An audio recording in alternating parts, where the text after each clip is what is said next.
Nshuti zacu nanone amahoro y'Imana bane namwe. Reka ikiganiro cyacu cy'uyu munsi gishingire ku kwita ku kuvura indwara z'igifu. Igifu umuntu kirwaye aribwa mu kameme cyangwa ahagana aho imbavu zisoreza mu gituza, hejuru gato y'igifu aho imbavu zikorera vere. Aho ngaho haramubabaza, akaribwa n'umutwe, akababara mu butikorwa cyangwa mu mugongo inyuma aho umuntu akoze akaboko ntahashyikire neza. Ashobora gusepfura, akagira ikirungurira n'ibindi. Kurwara igifu biranyuranye n'ibimenyetso byabyo burya biba binyuranye. Muri rusange amashu, salade zayo ndetse na ji zayo zishobora kuvura igifu. Umuntu yakoresha ji gute? Afata amababi hafi nk'icumi agasekura, yamara gusekura agafunguza amazi litiro, akanywaho 3 ku munsi, agasiba iminsi 2 akongera, ubwo akabikora 3 mu cyumweru paka akize. Salade rero urya ibiyiko 5 bya salade mbere y'uko urya y'amashu, ibyo bifasha igifu cyane. Amazi ashyushye arimo indimu n'ubuki nayo afasha kandi agakingira igifu hafi, ndetse bikakigira umumaro mwinshi. Fata amazi y'akazuyaze ugakamuramo akadimu ugashyiramo ubuki. Undi muti, ibumba ry'icyatsi kibisi naryo rivura igifu cyane. Ibirahure 2 binini ku munsi, ugashyiramo akayiko gatoya nyine, hanyuma ukabikora iminsi 9 wikurikiranye. Ibyo bifasha igifu cyane. Iyo umuntu ari kuvura igifu yimenyereza kurya mu gitondo, akongera kurya hashize amasaha 6, mbese akirinda kuryagagura, kandi yirinda kugira gahunda mbi mu kurya, ngo uyu munsi arye saa 5, ejo arye saa 3, ejo bundi arye saa 2. Oya, yirinda no kuryama nijoro amaze kurya. Bivuze iki rero? Biravuze ngo aryama hashize byibura amasaha 2 ariye. Ibyo nibyo bigwa neza igifu, bituma igifu kirarana umutekano, umubiri wose ukagira ubuzima bwiza. Akwiye kwita ku mahoro bene uwo muntu, akiyitaho, akishakira amahoro, akiha amahoro, agahora anezerewe mbese muri rusange. Kuko hari n'igifu gishobora guterwa n'uko umuntu ari umunyeshyari, agira amatiku, agira ubugome, agira uburakari, agirira ishyari abandi. Ibyo bikazatuma arwara igifu. Ngaho rero Imana ibafashe kandi dufashe twese tujye twungukira mu migisha yatanze binyuze mu byo yaremye. Mu kagingo kacu ka kabiri k'uyu munsi muri Wari uzi ko nabateguriye ibyitegererezo by'ibikorwa by'ubujiji. Mbese ingero ziranga ibikorwa by'ubujiji ni izihe? Hari ibintu ku isi usanga abantu bakora ugasanga n'ubujiji. Icya mbere, kurya uko ubonye kuko wabonye n'abandi babirya.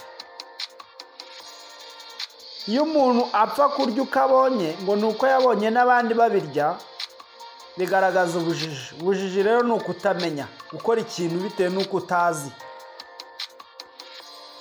Ikindi, kwanga guhemukira inshuti ukarya mu masaha atarabigenewe, maze ukabuhemukiye umubiri wawe, ni ikibazo.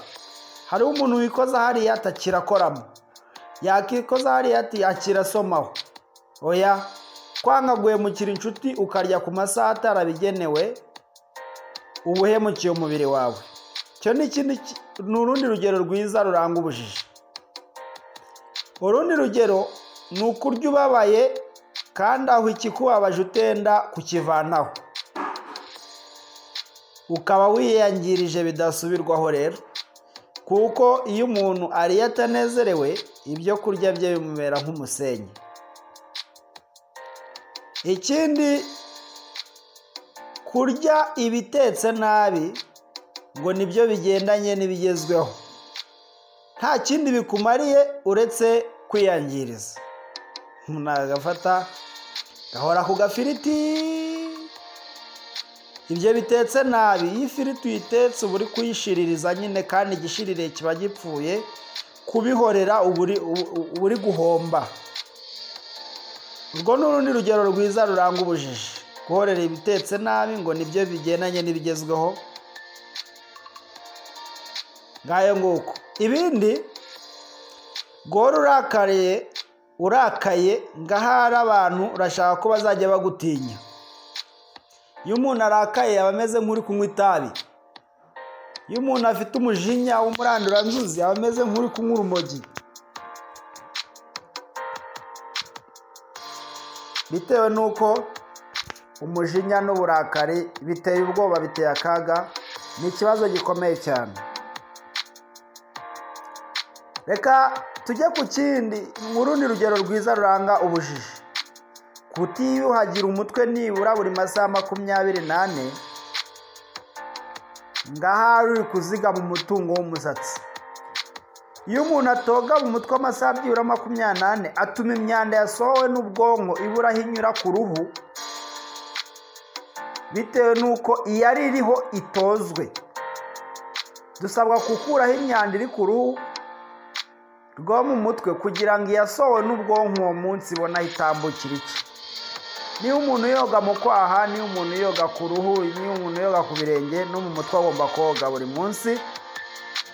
Niba umuntu ashobora gusiba koga akanuka, no mu mutwe iyo umuntu asibye koga aranuka.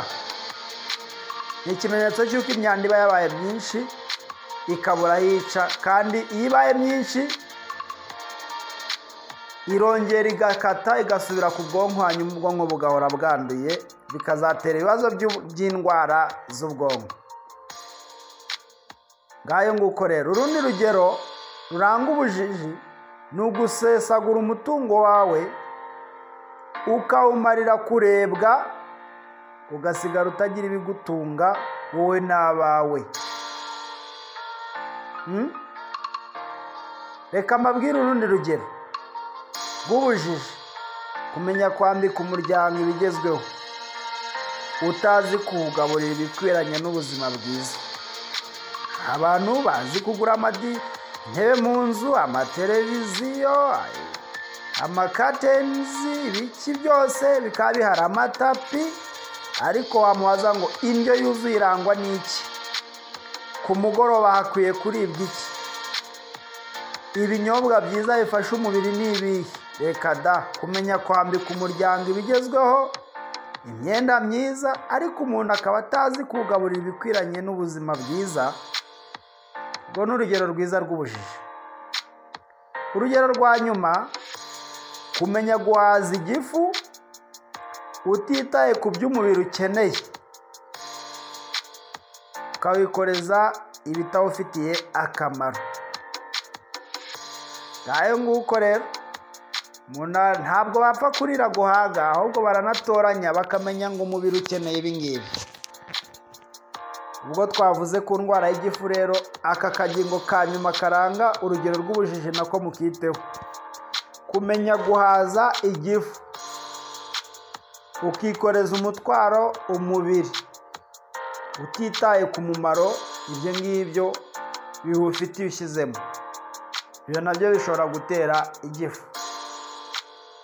Ngaho Imana ibafashe kandi duhirwe nayo. Ubwo tubonye umuti w'igifu, tukaba tubonye n'ingero nziza ziranga ubujiji, duhugukire kuba injijuke rero. Ndabibasabiye Imana ibibahe mwese mu izina rya Yesu.